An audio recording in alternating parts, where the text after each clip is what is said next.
ছাত্রদল ছাত্র শিবিরের সংঘর্ষে রণক্ষেত্রে রাজধানীর ৩ শিক্ষা প্রতিষ্ঠান। জগন্নাথ বিশ্ববিদ্যালয়ের ঘটনার জেরে ঢাকা কলেজ এবং পরে আলিয়া মাদ্রাসার সামনেও চলে পাল্টাপাল্টি ধাওয়া আর মারামারি। ঢাকা কলেজ এলাকায় ককটেল বিস্ফোরণের ঘটনাও ঘটেছে। এসব ঘটনায় আহত শতাধিক। এখনও ক্যাম্পাসগুলো থমথমে, তবে পুলিশ বলছে পরিস্থিতির ওপর নজর রেখেছে তারা।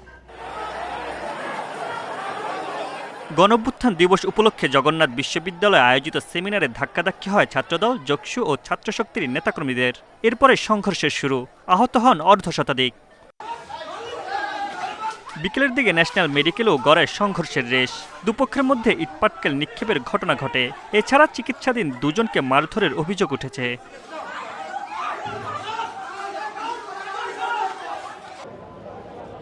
জগন্নাথের ঘটনা ঢাকা কলেজকেও রণক্ষেত্রে পরিণত করে।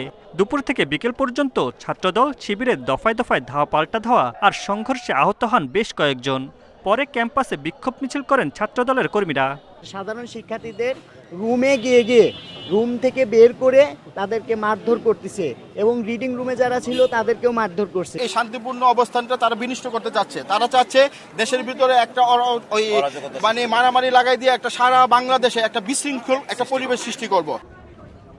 ঢাকা কলেজ শান্ত হওয়ার আগেই আলিয়া মাদ্রাসার সামনে দুই সংগঠনের সংঘর্ষের খবর আসে। লাঠিসোঁটা নিয়ে বকশীবাজার সড়কে মহড়া দিতে দেখা যায় কর্মীদের। এই সময় ইটপাটকেলের আঘাতে মাদ্রাসার অধ্যক্ষ আহত হন। প্রায় ১.৫ ঘন্টা ধাওয়া পাল্টা ধাওয়ার পর সন্ধ্যার দিকে পিছু হটে শিবির। শান্তি করলে চায় না ভাই, তারা মেশিন অর্থমুক্ত লয়ে থাকে ক্যাম্পাসে, আমাদের ছাত্রদলকে ওরা অ্যাটাক করে ভাই। সবাই দেওয়ার চাকু আছে না, ওটি নিয়ে ওটি দিয়ে কোপ দিছে, ওই হাত দিয়ে ফিরেছে, পরে আঙুলে লাগছে। আমরা খালি হাতে আমাদের ছাত্রদল ছেলেমেয়েদের সামনে দাঁড়াইছে, ওরা অস্ত্র গুলি বোম নিয়ে আমাদের উপরে হামলা করছে। পরিস্থিতির উপর নজর রাখা হয়েছে বলে জানিয়েছে ডিএমপি। সংঘর্ষের ঘটনায় প্রয়োজনীয় সব ব্যবস্থা নেবে পুলিশ। তাদের মধ্যে যে ইটপাটকেল নিক্ষেপের ঘটনা ঘটলো সেটা আমরা নিবৃত্ত করার কাজে বিজি ছিলাম। আমরাও এরকম শব্দ শুনেছি, তবে আমরা এই ঘটনার পরেই আমরা হয়তো পরবর্তীতে এই সংক্রান্তে তদন্ত করে আমরা বলতে পারবো আসলে কারা ঘটিয়েছে। যেখান থেকে শুরু সেই জগন্নাথ বিশ্ববিদ্যালয়ে সংঘর্ষের ঘটনায় তদন্ত কমিটি গঠন করেছে প্রশাসন। সব পক্ষকে শান্ত থাকার আহ্বান জানিয়েছে উপাচার্য। Mamunur Rahman, independent news, Dhaka. এ নিয়ে আলোচনা করতে রাজধানীর খিলক্ষেত থেকে আমাদের সাথে যোগ দিয়েছেন রাজনৈতিক বিশ্লেষক ডক্টর মোহাম্মদ আনিসুর রহমান। ডক্টর মোহাম্মদ আনিসুর রহমান, আপনাকে স্বাগত জানাচ্ছি ইন্ডিপেন্ডেন্ট টেলিভিশনে। যেটি জানতে চাইবো আপনার কাছে যে হঠাৎ করেই কেন ছাত্রদল ছাত্র শিবির সংঘর্ষ, এই সংঘর্ষ ছড়িয়ে পড়লো কেন, আপনার কি মনে হয়? দেখুন, হঠাৎ করেই বাংলাদেশের শিক্ষা প্রতিষ্ঠানগুলোতে, বিশেষ করে উচ্চশিক্ষা বিশ্ববিদ্যালয়গুলোতে এক ধরনের ছাত্রদের মধ্যে, ছাত্রদল এবং ছাত্র শিবিরের মধ্যে এক ধরনের সংঘর্ষ সৃষ্টি হয়েছে। এবং এই ক্ষেত্রে আমি মনে করি যে দুইটা ছাত্র সংগঠনকেই দায়িত্বশীল ভূমিকা পালন করতে হবে। পাশাপাশি বাংলাদেশের প্রধান দুটি রাজনৈতিক দল এখন বিরোধী দল এবং সরকারি দল বিএনপি এবং জামাতকে অ্যাক্টিভ রোল প্লে করতে হবে। কারণ বাংলাদেশ একটা ট্রানজিশন পিরিয়ডের মধ্যে যাচ্ছে। বাংলাদেশের ডেমোক্রেসি এখন পর্যন্ত সেই অর্থে প্রাতিষ্ঠানিকভাবে এস্টাবলিশমেন্ট হয়নি।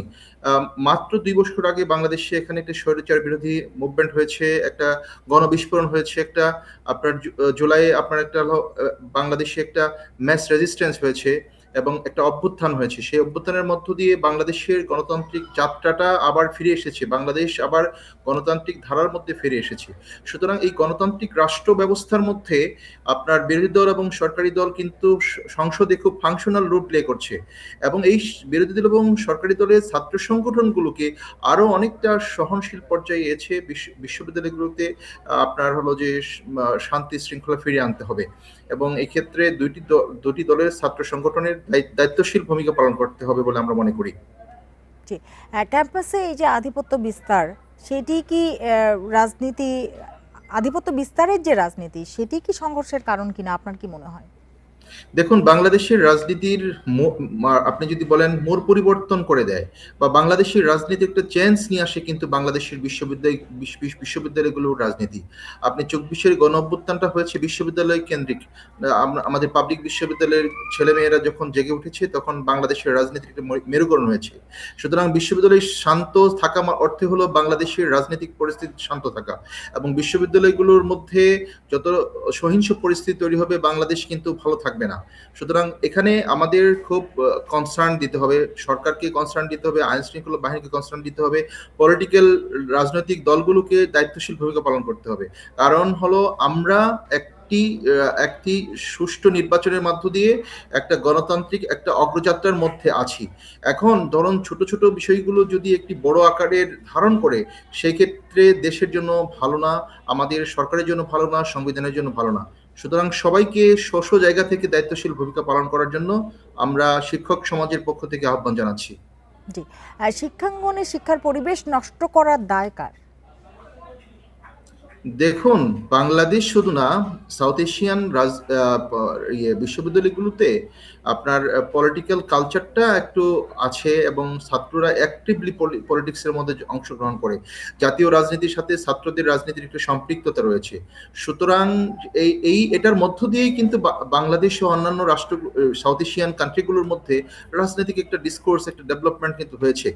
আমরা এখানে যেটা প্রত্যাশা করি যে ছাত্ররা আপনার হলো যে লেজুর ভিত্তিক রাজনীতি না করে ছাত্র বিশ্ববিদ্যালয়ের শিক্ষা কার্যক্রম, বিশ্ববিদ্যালয়ের আরো কিভাবে গুণগত মান বাড়ানো যায়, ছাত্ররা কত বেশি পরিমাণে গবেষণা এঙ্গেজ হবে, এই পরিস্থিতির দিকে ছাত্ররা এঙ্গেজিং হলে আপনার আমাদের দেশের জন্য ভালো, বিশ্ববিদ্যালয়গুলোর জন্য ভালো।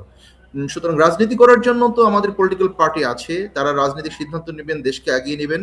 আর ছাত্রদের প্রধান কর্তব্য হলো যে পড়াশোনা করা, পাশাপাশি আপনার হলো যে বিশ্ববিদ্যালয়গুলোকে গবেষণা, জ্ঞান চর্চার আর কেন্দ্রবিন্দুতে পরিণত করা, এটাই মূলত ছাত্রদের প্রধান ভূমিকা থাকা উচিত। জি, সেই আসলে দায়িত্বটা কে নেবে? দায়িত্ব আসলে পলিটিক্যাল পার্টিগুলোকে প্রথম দায়িত্ব নিতে হবে। পলিটিক্যাল পার্টি, কারণ হচ্ছে পলিটিক্যাল পার্টিকে দায়িত্বশীল ভূমিকা আসতে হবে যে আমরা মানে দেশকে আগায় নিতে গেলে শিক্ষাকে আগায় নিতে হবে এবং আপনাদের মানব সম্পদ তৈরি করতে হবে, মানব সম্পদ তৈরি করে বিশ্ববিদ্যালয়গুলো।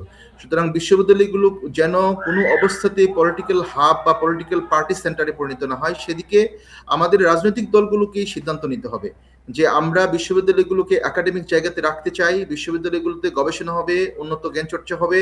হ্যাঁ, এখানে আমাদের ছাত্র নেতৃত্ব বের হয়ে আসবে, কারণ বাংলাদেশের যারা রাজনীতি করেন তারা ম্যাক্সিমাম এই আপনার ডাকসু, জকসু, আপনার হলো যে রাকসুর মধ্য দিয়ে কিন্তু এসেছেন তারা, এবং সেখানেও একটা ধরেন একটা সুন্দর কাঠামো, একটা সাংবিধানিক কাঠামোর মধ্য দিয়ে রাজনীতি করলে পরে সেটা আমাদের জন্য ভালো, রাষ্ট্রের জন্য ভালো, সংবিধানের জন্য ভালো, সবার জন্য ভালো এবং জনগণের জন্য ভালো। তবে বিশ্ববিদ্যালয়গুলোর প্রাইম কনসার্ন হওয়া উচিত একাডেমি, এবং সরকারকে এই দৃষ্টিকোণ থেকে ভাবতে হবে। সরকার বিরোধী দলকে অবশ্যই বিশ্ববিদ্যালয়গুলোর একাডেমিক পরিস্থিতি বা বিশ্ববিদ্যালয়কে শান্ত রাখার জন্য অ্যাক্টিভ রোল প্লে করতে হবে। জি, আরেকটি বিষয় একটু জানতে চাই, ছোট করে বলবেন যে ছাত্র রাজনীতিতে কতটা পরিবর্তন এসেছে?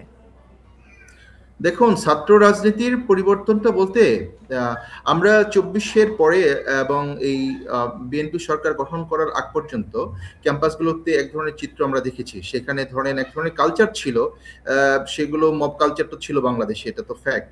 তারপরে এখন আপনার একটা গুণগত পরিবর্তন আনার জন্য আপনার চেষ্টা থাকতে হবে, রাজনৈতিক দলগুলোকে আপনার খুব গুণগত পরিবর্তন আনার জন্য তাদের চেষ্টা, আন্তরিকতা থাকতে হবে যে আমরা কি ধরনের নেতৃত্বটাকে আনতে চাই। ছাত্রদেরকে আমরা অবশ্যই রাজনীতিতে এঙ্গেজ করে রাজনীতির কি ধরনের বেনিফিট পাবে ছাত্র, আপনার রাজনীতি কিভাবে ন্যাশনাল পলিটিক্সের মধ্যে রোল প্লে করতে পারে, সেই ক্ষেত্রে রাজনৈতিক দলগুলোকে ভাবতে হবে, এগুলো নিয়ে কনস্ট্রাকটিভ হতে কাজ করতে হবে। দেখুন, ইংল্যান্ডের প্রধানমন্ত্রী যারা হচ্ছেন বা এই ব্রিটিশ প্রধানমন্ত্রী যারা হন, দেখবেন তারা ক্যামব্রিজ গ্রাজুয়েট, তারা অক্সফোর্ড গ্রাজুয়েট, এবং তারা রাষ্ট্রের জন্য কত ধরনের অবদান রাখেন। আমাদের এখানেও কিন্তু ঢাকা বিশ্ববিদ্যালয়ের গ্রাজুয়েট, জগন্নাথ, জাহাঙ্গীরনগর, রাজশাহী বিশ্ববিদ্যালয়ের গ্রাজুয়েটরা কিন্তু বাংলাদেশ চালাচ্ছে, এবং সেক্ষেত্রে রাজনীতিকে যে মাইনাস করে আপনার হলো যে রাষ্ট্র চলবে সেরকম না। বিশ্ববিদ্যালয়গুলো থেকেই রাজনৈতিক নেতৃত্ব গড়ে উঠতে হবে, বাট ওই নেতৃত্ব গড়ে ওঠার জন্য একটা সুন্দর পরিবেশ চাইতে হবে, মানে সুন্দর পরিবেশ মধ্য দিয়ে, যেটা আপনি সকল রাজনৈতিক বুঝতে পেরেছি। আমাদের হাতে একেবারেই সময় নেই। ডক্টর মোহাম্মদ আনিসুর রহমান, আপনাকে অনেক ধন্যবাদ আমাদের সাথে যোগ দেওয়ার জন্য, আমাদের সময় দেওয়ার জন্য।